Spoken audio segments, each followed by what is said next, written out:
नमस्कार, मैं मनोज सारण। अब आपको जेई में 2024 का जो फिजिक्स पोर्शन था वो सोल्व करवाने जा रहे हैं। ये हम 27 जनवरी के फर्स्ट शिफ्ट के पेपर की बात करने जा रहे हैं। इस पेपर का जो पहला प्रश्न है वो ये है कि which among the following which among the following is forward bias, कि इन चार ऑप्शन में से कौन सा डायोड फॉरवर्ड बायस है। तो फर्स्ट ऑप्शन में जो डायोड का पी पोर्शन है वो 0 वोल्ट से और एन पोर्शन है वो 33 वोल्ट से जुड़ा हुआ है। इसका मतलब ये है कि जो एन पोर्शन है वो हायर पोटेंशियल से और पी पोर्शन लोअर पोटेंशियल से जुड़ा हुआ है। यदि ऐसा होता है जब कभी भी, तो उस डायोड में से करंट फ्लो नहीं होता और इस डायोड को माना जाता है रिवर्स बायस। इसी प्रकार इसमें भी आप देखें तो एन पोर्शन है इस डायोड का वो 0 वोल्ट से और पी पोर्शन है डायोड का वो 5 वोल्ट से जुड़ा हुआ है। इसका मतलब पी पोर्शन जुड़ा हुआ है 0 वोल्ट से और एन पोर्शन जुड़ा है 5 वोल्ट से। इसका मतलब ये हुआ कि इस डायोड में भी जो एन पोर्शन है वो हायर पोटेंशियल से और पी पोर्शन है वो लोअर पोटेंशियल से जुड़ा हुआ है। तो ये डायोड भी किस में हुआ, किस बायस में हुआ, रिवर्स बायस में। अब तीसरे डायोड की बात करें तो इसमें जो पी पोर्शन है वो 2 वोल्ट से और एन पोर्शन है वो 10 वोल्ट से। तो इस ऑप्शन में भी जो ये जो डायोड है वो इसका एन पोर्शन हायर वोल्टेज से और पी पोर्शन लोअर वोल्टेज से जुड़ा हुआ है। इसका मतलब ये हुआ कि इस ऑप्शन का जो डायोड है ये भी रिवर्स बायस में कनेक्टेड है। अब बात करते हैं फोर्थ एंड लास्ट। इस डायोड में जो पी पोर्शन है वो 34 वोल्ट से जुड़ा हुआ है और जो एन पोर्शन है वो 33 वोल्ट से जुड़ा है। पी पोर्शन हायर पोटेंशियल से और एन पोर्शन लोअर पोटेंशियल से जुड़ा हुआ है। तो ये डायोड है वो फॉरवर्ड बायस में कनेक्टेड है। इसका मतलब ये हुआ कि इस प्रश्न में पूछा गया कि कौन सा डायोड फॉरवर्ड बायस में कनेक्ट है। तो it implies option fourth is correct answer. चौथा ऑप्शन आपके पास करेक्ट आंसर। सेकंड क्वेश्चन, इसमें कहा गया कि a uniform and homogeneous road has resistance are if road is cut into 5 equal parts, sorry 5 equal parts and connected in parallel, find equivalent resistance। प्रश्न ये है कि ये जो रोड है इसका रेजिस्टेंस है आर। इस रोड को 5 इक्वल पार्ट्स में कनेक्ट कर दिया और इन इक्वल पार्ट्स को पैरेलल जोड़ दिया, 1 2 3 4 और 5, इससे पैरेलल जोड़ दिया इनको।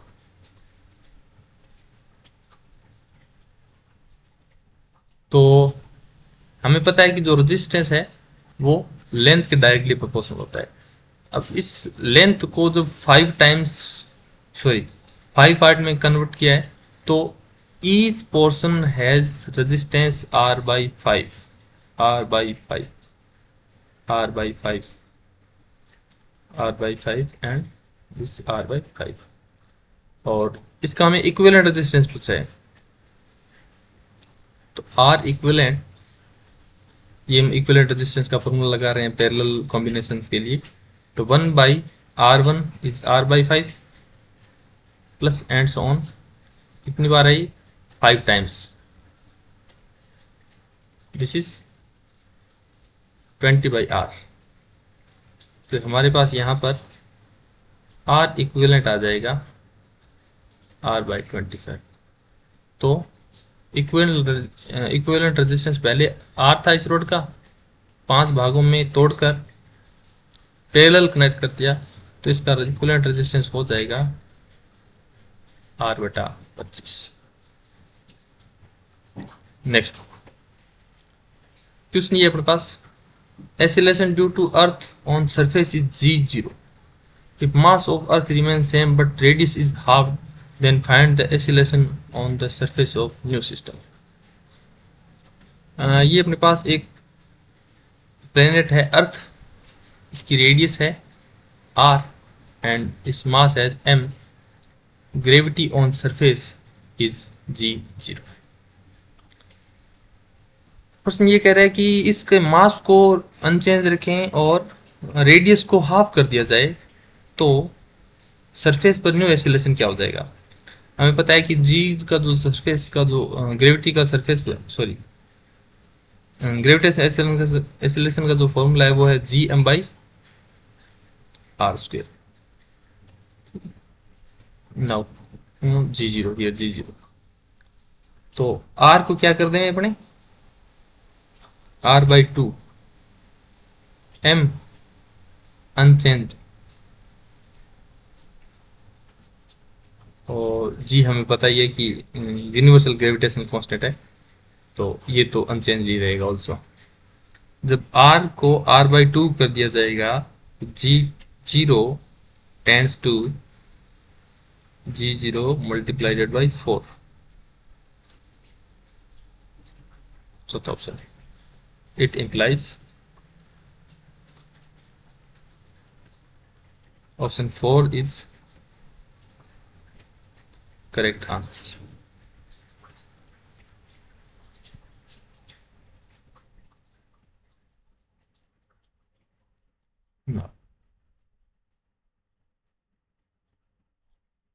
Find moment of inertia about an axis passing through one corner and perpendicular to the plane। तो अपने पास इस एक्सिस के अबाउट निकालना है अपने को। इस एक्सिस के अबाउट इस अपने सिस्टम को इसे रोटेट कर रहे हैं, तो अपने इस मास को डिफाइन कर रहे हैं। So this is sorry this is m1, this is m2, this is m3, और ये डिस्टेंस अपने पास m1 की परपेंडिकुलर डिस्टेंस है, जो परपेंडिकुलर एक्सिस से डिस्टेंस है वो r1 है। m2 की एक्सिस से परपेंडिकुलर डिस्टेंस r2 है, और m3 की परपेंडिकुलर एक्सिस से जो डिस्टेंस है वो है r3। दिस, तो moment of inertia I is equals to m1 r1 square plus m2 r2 square plus m3 r3 square. इस मास का कोई मोमेंट ऑफ इनर्शिया नहीं होगा, क्योंकि इसी मास की इस एक्सिस से परपेंडिकुलर डिस्टेंस 0 है, क्योंकि ये मास इसी एक्सिस पे एग्जिस्ट कर रहा है। तो इस मास का जो मोमेंट ऑफ इनर्शिया कंसिडर नहीं कर रहे हैं अपने। m1 and m2 and m3 all masses are equal m, r1 is a m a square plus m2 m r2 square, तो रूट टू ए का स्क्वेयर कितना हो जाएगा अपने पास 2a square plus m3 m हो गया, और a r3 का स्क्वेयर मतलब a स्क्वेयर, ये हो गया अपने पास m a square 2m a square, that is 4m a square. Next,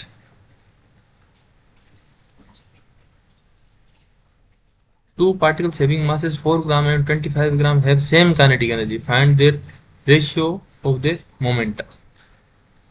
Now we write kinetic energy in terms of momentum, p square by 2m। ये कह रहा है कि दोनों पार्टिकल्स के मासेस डिफरेंट है बट काइनेटिक एनर्जी सेम है। इनके मोमेंटम का रेशियो निकालना है, तो हम इस मोमेंटम को लिखते हैं इन टर्म्स ऑफ मासेस, तो 2m और kinetic energy that is E. यदि सेम काइनेटिक एनर्जी है इसका मतलब P is directly proportional to square root of m। तो पूछा है अपने को मोमेंटम का रेशियो, तो P1 बटा P2 is equals to square root of 4 divided by square root of 25 is equals to 2/5।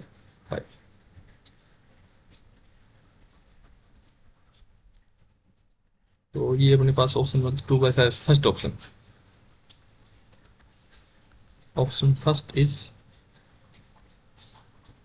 Correct answer.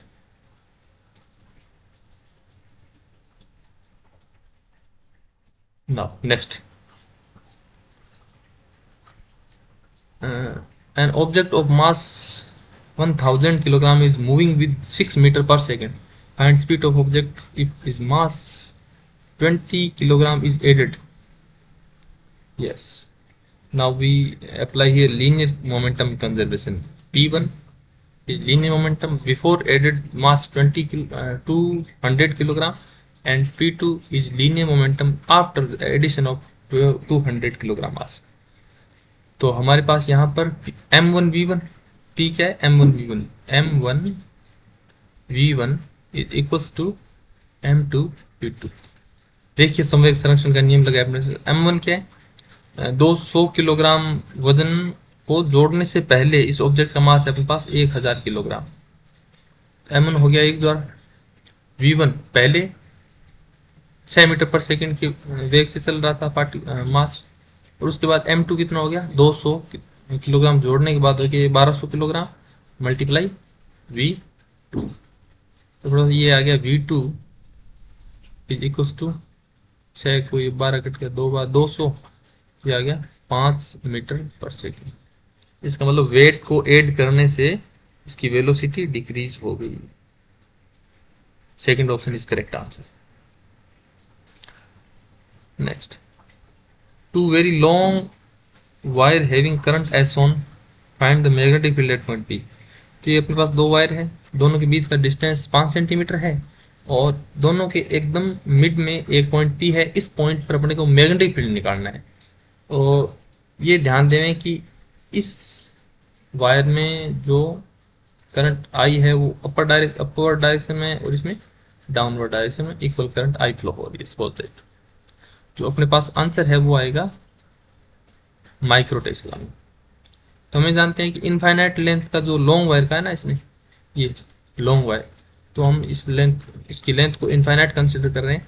तो जो मैग्नेटिक फील्ड आएगा वो आएगा B is equals to mu 0 I is equals to sorry divided by 2 pi. ये हम derive कर सकते हैं एम्पियर्स सर्क्यूटल लॉ से।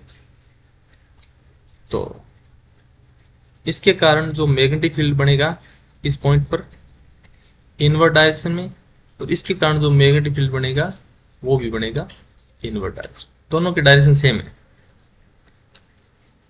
तो दोनों मैग्नेटिक फील्ड ऐड हो जाएंगे। तो B net is equals to B1 plus B1 कितना है, म्यू 0, दोनों में सेम करंट है I, divided by 2 pi R plus mu 0 I बटा 2 पाई R की वैल्यू अपने पास क्या है, 5/2 सेंटीमीटर है। तो बी नेट आ जाएगा हमारे पास mu 0 I divided by pi R। Mu 0 की वैल्यू होगी हमारे पास 4 पाई गुणा 10 की पावर -7, और गुणा करंट कितनी देर की इसने, करंट तो दे ही नहीं, अपन यूनिट करंट मान लेते हैं 1 ampere, divided pi multiply R की वैल्यू होगी 5/2, और सेंटीमीटर में 10 की पावर -2। पाई से पाई कैंसिल, 2 गुणा 8/5 गुणा 10 की पावर -5। माइक्रो टेस्ला में पूछा इसने, ये हो गया 80/5 गुणा 10 की पावर -6 टेस्ला, और ये हो गया हमारे पास बी नेट 16 माइक्रो सॉरी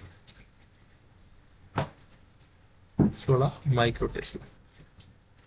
ये अपने पास आंसर आ गया। Answer is 16।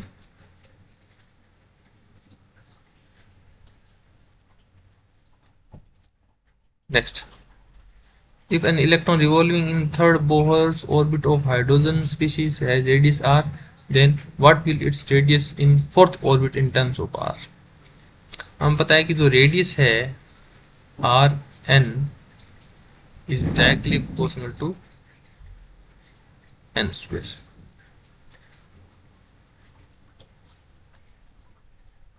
ठीक है, समझने का है कि थर्ड बोहर ऑर्बिट में रेडियस है r, देन फोर्थ ऑर्बिट की रेडियस फाइंड आउट करनी, then r4 divided by r3, r3 is r, is equals to 4 का स्क्वायर divided by 3 का square, then r4 is equals to 16 by 9 r. This option second is the correct answer. Next, a charge of magnitude 10 to the power minus 6 microcoulomb is placed at origin in xy coordinate system. Find the potential difference between the point root 3 comma root 3 and root 6 comma 0. Now this is xy coordinate system, this is x-axis and this is y-axis. A charge of magnitude 10 to the power minus 6 coulomb is placed at origin here. Charge q is equals to 10 to the power minus 6 microcoulomb. Now find the potential difference between the 2 points P1, its coordinate is root 3 comma root 3, and second is P2, its coordinate is root 6 comma 0. Distance of P1 is R1 and distance of P2 is R2 from origin. Potential at point P1 is V1 is equals to K Q divided by R1 and V2 is equals to K Q divided by R2.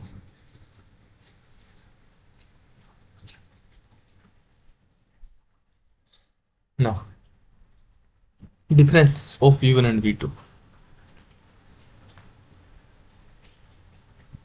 V1 minus V2 is equals to KQ divided by 1 by R1 minus 1 by R2. K is 9 into 10 to the power minus 9 और multiply Q 10 की घात minus 6 microcoulomb, इसका मतलब ये बात 10 की power minus 12 कुलाम, और 1/R1, तो ये डिस्टेंस, इसका मैग्नीट्यूड यदि अपने फाउंड आउट करें तो ये हो जाएगा भुजा रूट 2 से 2 रूट 3, 2 रूट 3 माइनस 1/√6.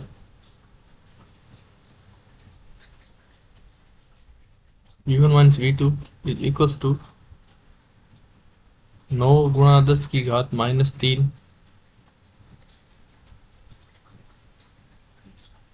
बटा रूट 3 कॉमन आ गया, यहाँ क्या बता 1/2 माइनस 1/√2.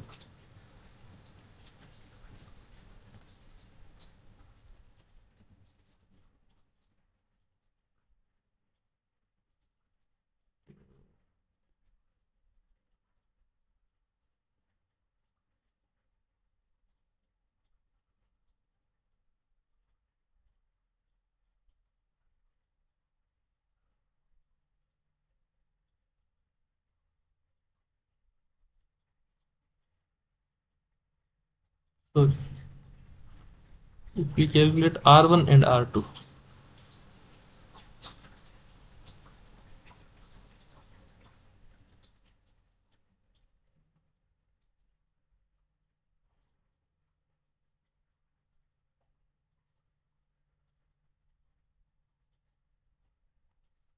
तो R1 अपने पास हो जाएगा R1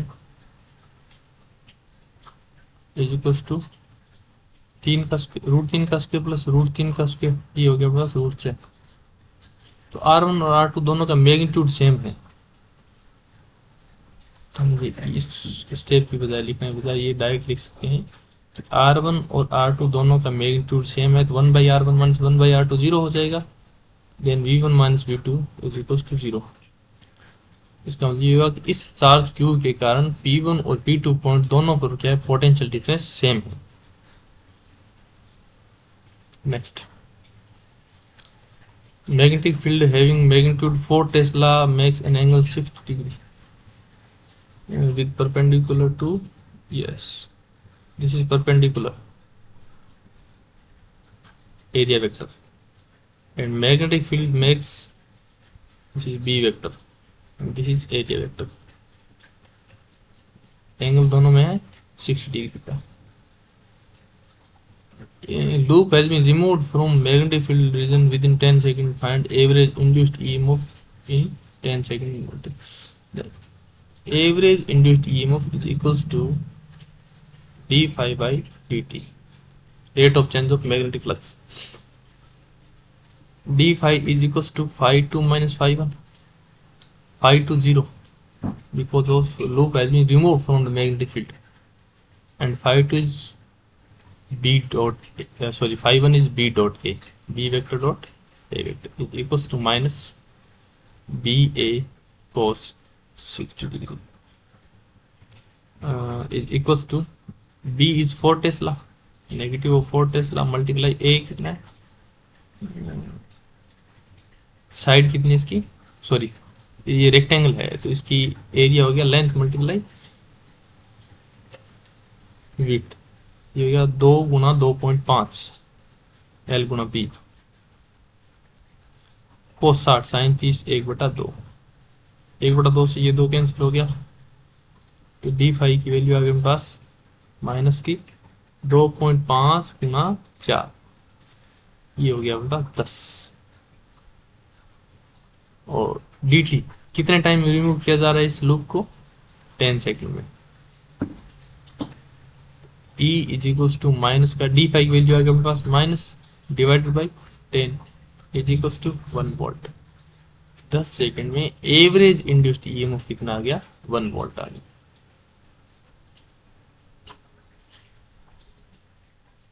We will discuss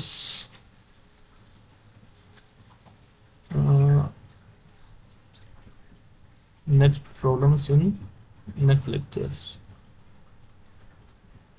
Thank you.